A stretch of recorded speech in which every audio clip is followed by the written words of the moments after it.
వరంగల్ జిల్లాలోని Devannapeta pump house వద్ద మోటార్లను మాజీ ఎమ్మెల్యే తాటికొండ రాజయ్య పరిశీలించారు. ప్రభుత్వ నిర్లక్ష్యం వల్లే నీటి విడుదల ఆలస్యం అవుతుందని ఆయన ఆరోపించారు. 48 గంటల్లోగా దేవాదుల ఫేజ్ 3 పంప్ హౌస్ మోటార్లను ఆన్ చేయాలని అన్నారు. లేని పక్షంలో రైతులతో కలిసి పంప్ హౌస్ను ముట్టడిస్తామని మాజీ ఎమ్మెల్యే తాటికొండ రాజయ్య హెచ్చరించారు.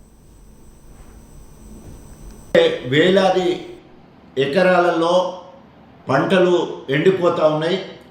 అనేక ప్రాంతాల నుండి రైతుల నుండి డిమాండ్ విపరీతంగా ఉంది.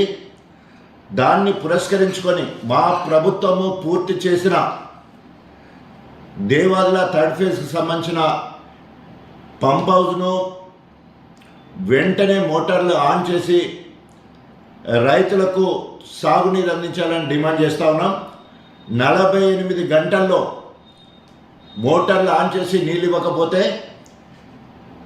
బీఆర్ఎస్ పార్టీ ఆధ్వర్యంలో పంప్ హౌస్ను ముట్టడిస్తాం, నీటిని విడుదల చేసే వరకు అక్కడ ధర్నా చేస్తామని చెప్పేసి ఈ రాష్ట్ర ప్రభుత్వాన్ని తీవ్రంగా హెచ్చరిస్తూ వెంటనే నీటిని విడుదల చేయాలని డిమాండ్ చేస్తా ఉన్నాం.